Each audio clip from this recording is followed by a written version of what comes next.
Hey Geekscapists, Brian Walton here with Joshua Zeman, director and writer and producer of a horror documentary called Cropsey. Let's just jump right into it. Sure. Josh or Joshua? Doesn't matter. Okay. Josh, go ahead and just jump right in and tell us what is Cropsey? Cropsey is a documentary about an urban legend growing up in my community. Basically, I lived around the Willowbrook Mental Institution, and that was a kind of notorious mental institution. They always said that there was an urban legend about an escaped patient who lived in the basement named Cropsey, and Cropsey would come out to get you, so you couldn't go and hang out in the abandoned mental institution, couldn't have the keg parties, couldn't do anything. We really didn't think anything of it, and in 1987, a little girl with Down syndrome disappeared from our neighborhood. After searching for 5 weeks, a group of housewife detectives found her body buried on the grounds of the mental institution. The police arrest the guy. He's not an escaped mental patient like the urban legend goes. He's a former worker who had lived on the grounds and campsite. Then the police reveal that he had been suspected in taking three or four other missing kids going back 30 years, but they could never find the bodies, so they could never convict him of the crimes. It's called corpus delicti.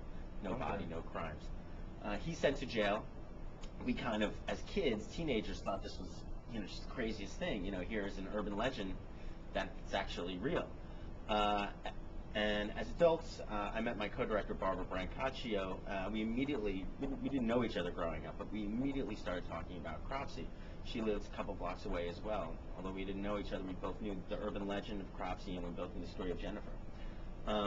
Fortuitously enough, about 4 weeks later, after us meeting, the district attorney decided to bring Andre Rand back to Staten Island to indict him for the kidnapping of Holly and Hughes, one of the other girls who had been taken and who had never been found.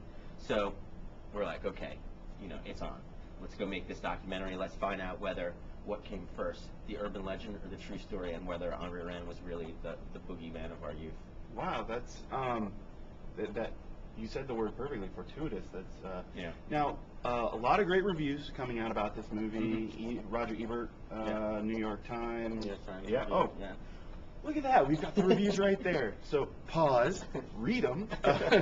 But one of the things I've noticed in the reviews is the narrative of this documentary is a little different than your normal documentary. Yeah, that was very much, I started as a screenwriter, and so I loved the documentaries because, as we all know, documentaries are somewhat almost more exciting than the narratives. Like if you go to Sundance, the narratives are something, but really people get most excited about the cool documentaries that are coming out. And so I love documentaries. I like things that are real. I think truth is stranger than fiction, and just the fact that it's real is almost so much more engrossing and satisfying to me. With this story, it however, played like a Hollywood film. You couldn't believe some of the stuff that was going on. Urban legends coming true. So the storyline allowed us, as director filmmakers, to craft a narrative out of documentary. So we definitely played it more like a movie. We had hooks, act breaks and things like that. Like, definitely brought a lot of cinematic narrative sensibilities to a documentary. And people seem to be responding really well to that. Yeah, one reviewer said, "Oh, it's it continues on an interesting trend of strong narratives in documentaries, where documentaries are really beginning to feel like cohesive stories rather than maybe like Frederick Wiseman when they started out just like anthropological look-and-sees. Whether Titicaca Follies, like look at this thing that's happening here. Especially with true crime. If you look at Joe Berlinger and Bruce Sinofsky's Paradise Lost, if you're looking at Thin Blue Line, when you have a crime, I think you're able to craft it as a slightly stronger scenario.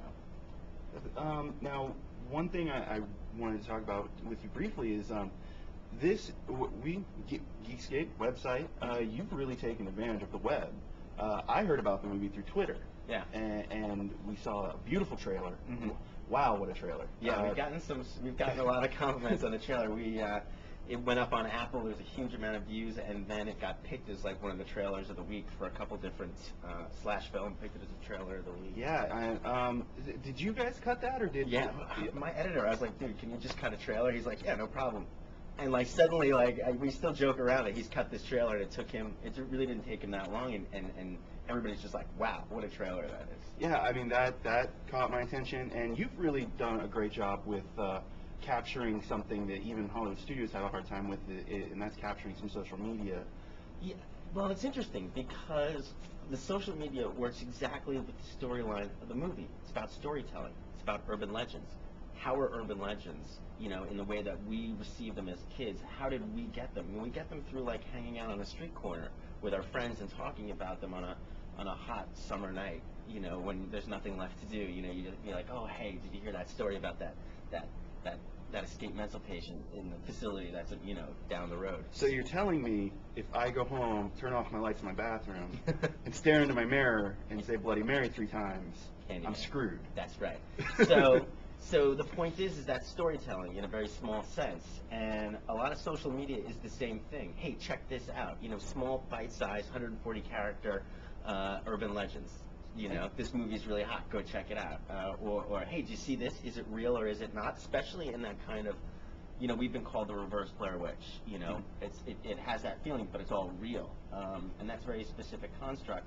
So again, that works in is it real, is it not type of thing. Everybody I've shown the trailer to has had to ask me, is it real? And I even had to go and I'm like, I double checked. Yeah. It's a real documentary. Yeah. But you've got what a great thing that might have happened for you, and I don't know how you view it, but over the summer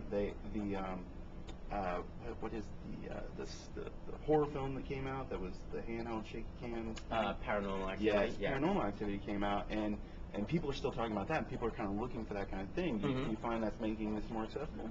Yeah, I mean, definitely audiences are more open to it. I think it also opens you up to a little bit of criticism. You know, we started the film took 8 years to make, so we actually started the film way before the whole Blair Witch thing happened. But we didn't really feel like that was a problem. Theirs was, you know, a narrative fake film, you know, but done quite amazingly.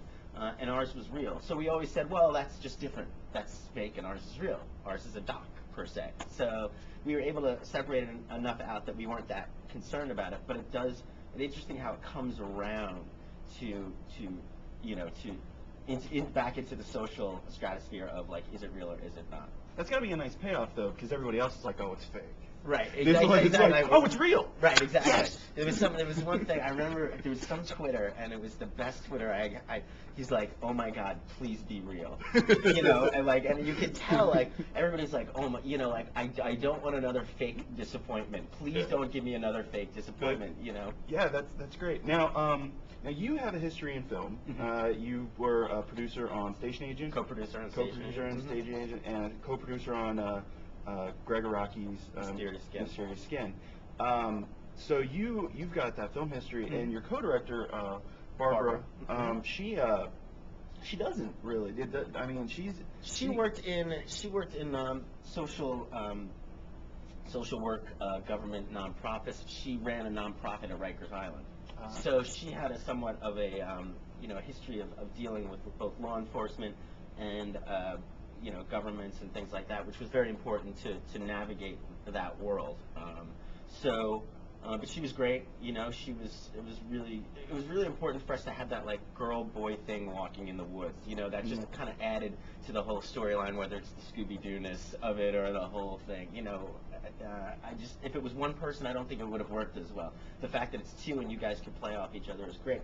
You know, and I think, especially with making movies, it's not just how much you know, but it's also how much you don't know. Okay. You know, you need that fresh, I don't want to say naivete, but, you know, you can't be jaded about, you know, oh, I did that 3 movies ago and that doesn't work. You know, you kind of have to go into it all the time and try things, even though they might not work. You know, so you have to have that attitude. That's great. Choose a nice balance.